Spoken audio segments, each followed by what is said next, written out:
ఎన్నికల అనంతరం కొంతమంది వైసీపీ నేతలు అండర్ గ్రౌండ్కి వెళ్ళిపోయే ప్రయత్నం జరుగుతుందని ఆల్రెడీ మనం చెప్పాం. అది అక్షర రూపం దాల్చింది.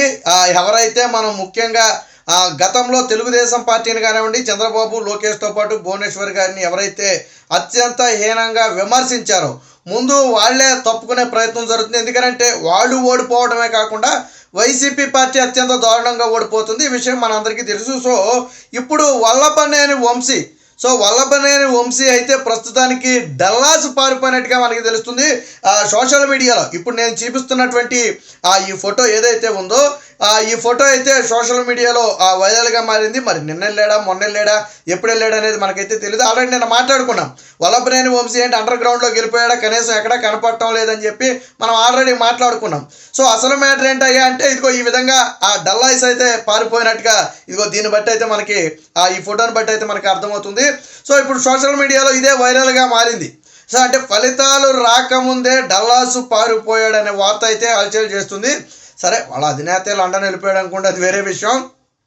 అయితే వాస్తవానికి ఏదైనా సమ్మర్ హాలిడేగా వెళితే అది ఓకే. బట్ జగన్మోహన్ రెడ్డి ఎందుకు వెళ్ళాడు అంటే దానికి అర్థం లేదు. ఆమ్స్టర్డామ్ ఎందుకు వెళ్ళాడంటే ఇప్పటి వరకు తెలియదు. సరే, ఎన్నికలైన మరుక్షణం ఆయన ఎలాగో కోర్టు పర్మిషన్ తీసుకుని వెళ్ళిపోయాడు, అది వేరే విషయం.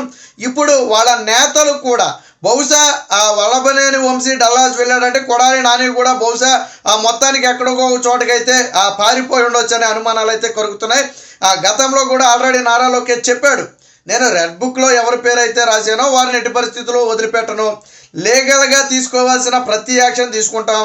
అంటే ఏదో రెడ్ బుక్లో పేరు ఉంది కాబట్టి ఏదో గొడ్డలు తీసుకొచ్చి బాబాయ్ నరికేయడం కాదు, లీగల్గా చర్యలు తీసుకుంటాం. మీరు చేసిన తప్పుల మీద విచారణ చేయిస్తాం, మీరు చేసిన అవినీతి అరాచకాల మీద విచారణ చేయిస్తాం, ఖచ్చితంగా న్యాయస్థానాల ముందు దోషిగా నిలబెడతామని చెప్పి నారా లోకేష్ చెప్పాడు.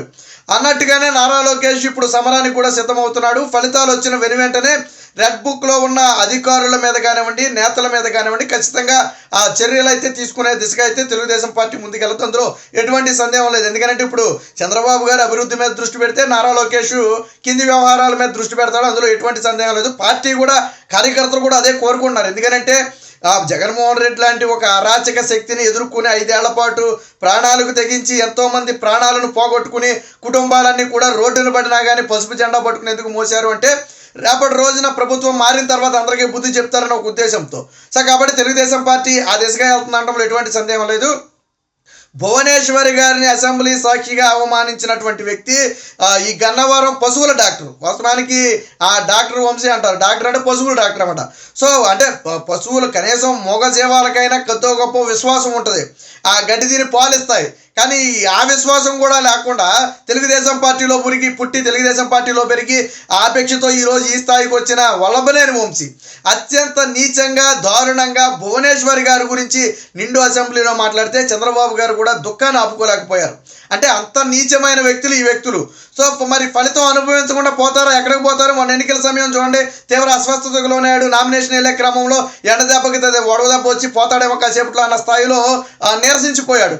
సో పాప అనేది ఏది వదిలిపెట్టదు. చంద్రబాబు నాయుడు ముసలోడు అంటాడు, ఆయనేమో 74-75 ఏళ్ల వయసులో మండు టెంటలో రోజంతా ప్రచారం చేస్తే వీళ్ళు గట్టిగా తిప్పి కొడితే 2 గంటల్లో నామినేషన్ కార్యక్రమానికి వెళ్ళలేని పరిస్థితి, దానికి సొమ్మసిల్లి చెట్టు కింద పడుకునే పరిస్థితి. వీళ్ళు మళ్ళీ చంద్రబాబు గారి గురించి, ఆయన ఏజ్ గురించి వీళ్ళు మాట్లాడటం. సో భువనేశ్వర్ గారి గురించి అత్యంత నీచంగా మాట్లాడిన వ్యక్తుల్లో వల్లభనేని వంశీ ఒకడు. రేపు ప్రభుత్వాలు మారిన తర్వాత ఖచ్చితంగా నా పని పడతారు, ఇక నా చాప్టర్ క్లోజ్ అనుకున్నాడేమో తెలియదు. కానీ గన్నవరంలో ఓడిపోవడం అనేది ఖాయం. మెజారిటీ మీద పందాలు కాసుకుంటున్నారు అక్కడ. అంతేగాని గన్నవరంలో ఎవరు గెలుస్తారనే దాని మీద పందెం ఏమీ లేదు. అది వారు వన్ సైడే. కేవలం మెజారిటీ అంతనే దాని మీద మాత్రమే పందాలు జరుగుతున్నాయి. సో అక్కడ యార్లగడ్డ వెంకటరావు భారీ మెజారిటీతో గెలవబోతున్నాడు. గట్టిగా మాట్లాడితే వంశీ అత్యంత దారుణ పరాజయాన్ని, గతంలో ఎప్పుడూ చూడని పరాజయాన్ని చూడబోతున్నాడు. వాస్తవానికి గన్నవరం అనేది టీడీపీ కంచుకోట. అందులోనూ జగన్మోహన్ రెడ్డికి కొద్దో గొప్ప అభిమానులు గన్నవరంలో ఉన్న వల్లభనేని వంశీకి ఓటేరు.